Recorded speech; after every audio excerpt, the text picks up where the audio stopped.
Hello everyone, my name is Ekama from Ekama Development Foundation. I am a Gender and Child Rights Officer. We have His Excellency Mr. MR.IAN MYLES, High Commissioner of Canada in Tanzania.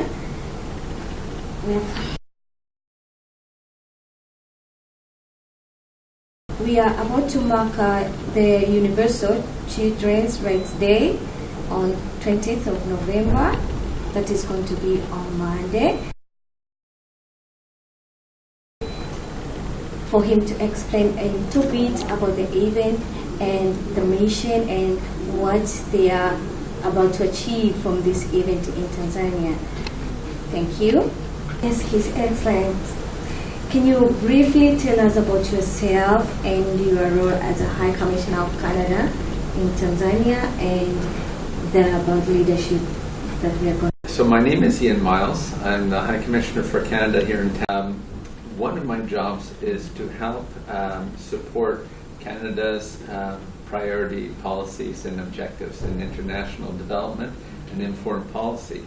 And both at home and in Canada and abroad, one of our top priorities is promoting gender equality and the empowerment of women and girls. And so here at the High Commission, we do that through a variety of different ways.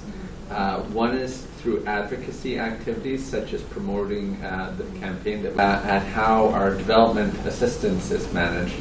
Canada has a feminist international assistance policy, so really empowerment of girls and women is at the center of all the cooperation we do in Tanzania. Thank you very much. His Excellency. Can you tell us again about the She Can Lead campaign? It's a regional campaign. Can you tell us a bit about it? That's right. So it's a regional campaign. It's something that we've done every year with a number of other high commissions and embassies in Africa, where we try to build up a bit of momentum within the region to raise awareness about the need for empowering and strengthening the voice of women and girls in the development process. So we're joining hands with a few other countries. So I think there's Senegal, there's Mozambique, Nigeria. So we're in very good company, South Africa as well. And in each of these, the ambassador or the High Commissioner will be following young women leaders in a way to see firsthand how they're going about it, but also to hear from them what sort of challenges they faced along the way and what they feel is necessary to make more space for women and girls in leadership positions on the continent. Okay, thank you very much. So how does it have to the message, the campaign? So in Tanzania this year, we're working closely with the Ekama, and they've been doing amazing work to identify a number of leaders, both kind of more established leaders, women who are either a minister in the government in one case, or members of parliament, but also a number of young women who are really just beginning their leadership careers, but are already showing strong interest and potential. And so we'll be hearing from those young women about their experience, what they think is important, and what they think will help Tanzania to move forward with all of its population, leaving no one behind. Wow, that is great. And what do you hope to achieve through this campaign, the achievement? That as Canadians, we strongly believe that the best way for Tanzania to move forward on its development agenda is to increase the role and the ability of women and girls to contribute to that development. They once said we can't create a better world if we leave half of it behind.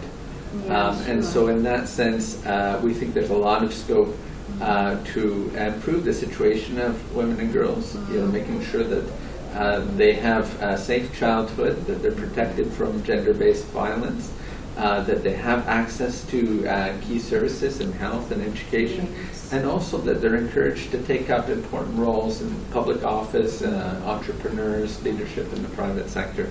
So it's really about raising awareness on those issues and hearing from the girls, giving them a chance to tell us what they think is most important for them and what sorts of challenges might be holding them back.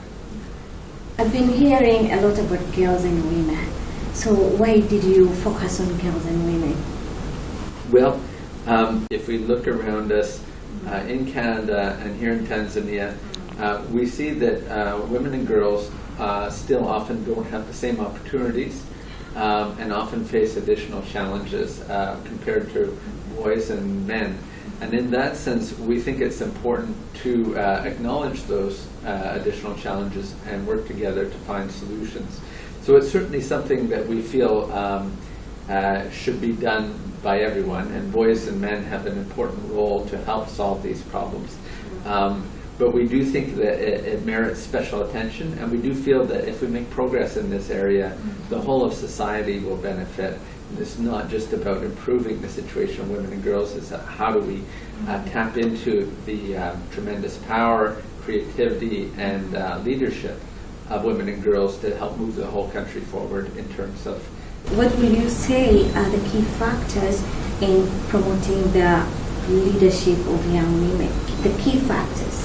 I think the number one starting point is the rights of women and girls are respected, beginning with the right to security, that they need to be safe in their homes, in their schools, in their communities.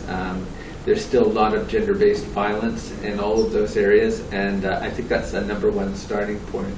A second area, I think, is again, helping girls to claim their right to easy access to services that they need, health services, education, particularly as they enter their reproductive years, so sexual and reproductive health, being able to have control of their own bodies and decide when they want to start a family, how many children.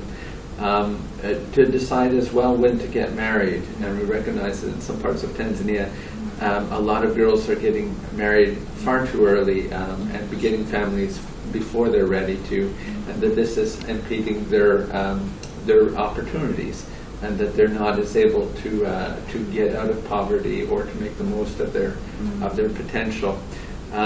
Beyond that, I think it comes to looking at the space that society gives them for leadership, and do they have a right to take decision-making roles and so on in the organizations that they belong to, or in the communities, or in the companies, or in the governments that they're a part of.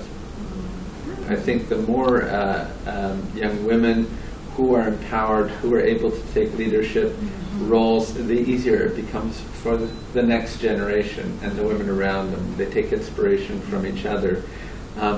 But as I said, I think it also is about tapping into the creativity, the energy, the ideas, and the convictions and power of women to help move the whole national development strategy forward. And in that sense, we'd like to think that the results will be an increased pace, an improved speed of reaching the goals of becoming a middle income target, of reducing maternal and child mortality, of improving the economic growth within the country, better management, stewardship of the resources, better social systems to support families and protect younger people. So in all of these areas, we think we'll benefit from girls and women becoming more empowered. I think for me, the most exciting ideas of the young women who will be at the event that we're having on Monday, on the 20th of November. I find it always exciting to hear the fresh perspectives of a new generation, their own voices, because inevitably I learn something. Just when you think you've understood all the angles, you learn new things. So that's the part I'm looking forward to the most. Okay, thank you. Thank you.